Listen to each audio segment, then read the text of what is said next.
Thanks, Yasmin. I'll be talking to, or rather I have with me in the studios here, Eric Cheng. He is CEO of Carsome. He's also the co-founder of Carsome, which is, by the way, Malaysia's first tech unicorn. Eric, good to have you with us. Thanks for having me. You're confident about breaking even this year. Tell us, how are you managing costs? Sure. So last couple of years, we have continued to grow the company in the various markets that we're in. So of course, we're based in Malaysia, but we're also in Indonesia, we're in Thailand, we're in Philippines, and we're in Singapore through an acquisition. And coming to last year, the biggest achievement that we have gotten was to hit the 1.5 billion revenue mark. And that means we sold about 150,000 cars last year, represent about 3% of the market. So it's a very clear market leader positions that we have gathered. So coming into 2023, one of the big objective that we try to achieve is to be break-even as a company.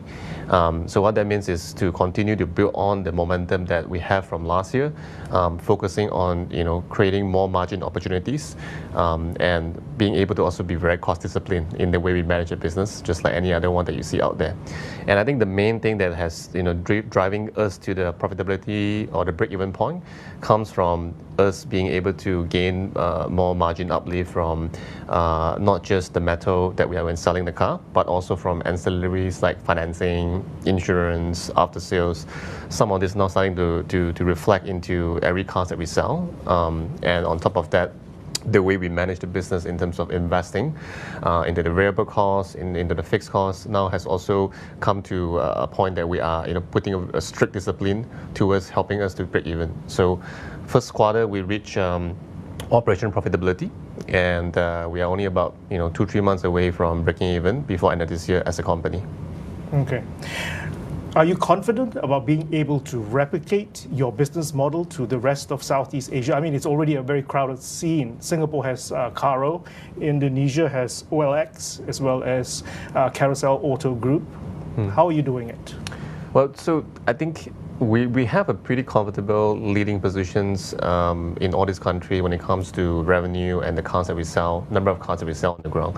So, and of course, one thing for us is to be able to create an end-to-end solution that our touch point with you is not just when you buy a car or when you sell a car, that at any given time when it comes to financing, insurance, maintenance, we're able to offer that.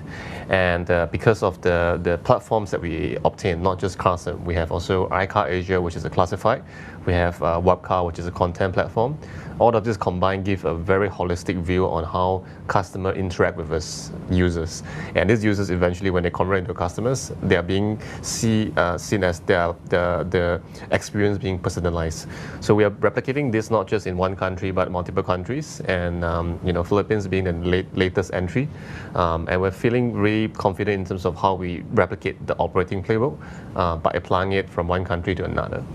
You talked about touch points. What about pain points? How is your focus on pain points helping you to grow your business?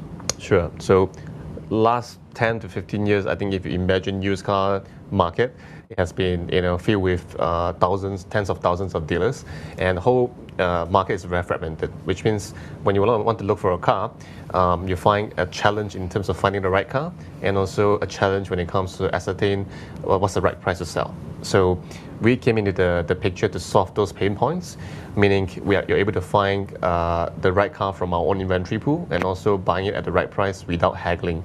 So it's almost like buying stuff from e-commerce, right? That you can buy a car now with us, and we have the centers offline where you're able to still go for a test drive, kick the tires, and so on.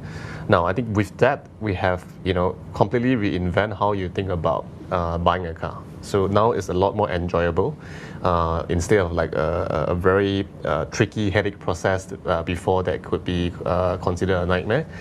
We completely changed that, and we include more ancillary services so that it's an end-to-end that you can just get everything one stop from our side. So that's how we are addressing the pain point that brought us to our current milestone. We're seeing a slowdown in economic activity in Asia. There's also chronic congestion in major cities in Asia. Do you see that translated into your car transactions? Is car ownership declining? Yeah, sure. So the car market this year hasn't experienced the kind of tailwind like a travel industry, right? So, but it doesn't have a really strong headwind neither.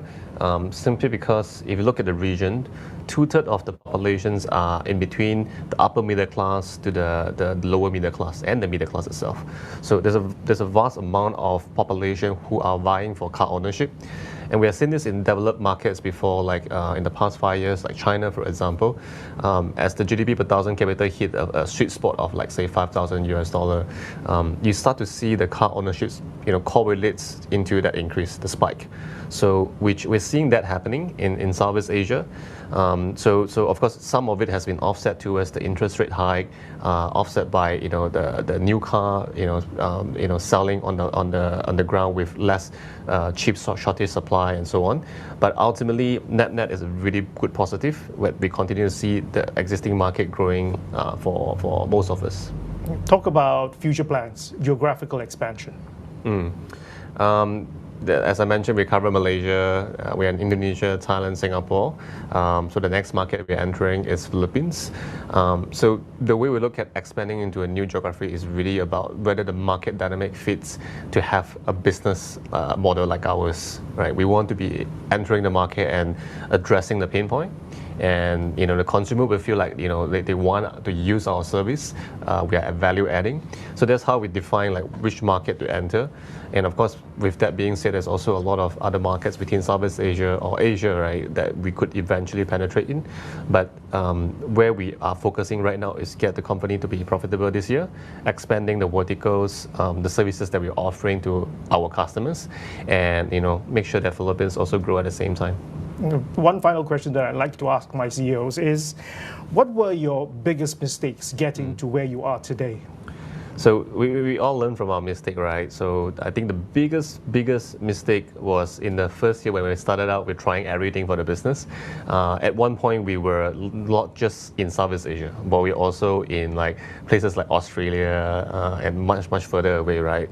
Which that is not the right strategy. We found ourselves stretching too thin and going back to like the market dynamics, right? Australia is a very different market compared to like Southeast Asia. Even Singapore is a different car market compared to the others in here. So we kind of took that lesson and learned and how to navigate and how to build a business in the right market. But yeah, we did it early, thankfully, and the rest of the journey has been pretty successful. And final question I have to ask: IPO plans? Yeah. All options are on the table. We're not really rushing into making a decision. I think the key for us is to fix the fundamental, make sure we have it the right way, and as we pursue an IPO, we are being seen as a company that has the right fundamentals to deliver better growth. Okay, Eric, we've got to leave it there. We've run out of time. And that was Eric Cheng, CEO of Carsome.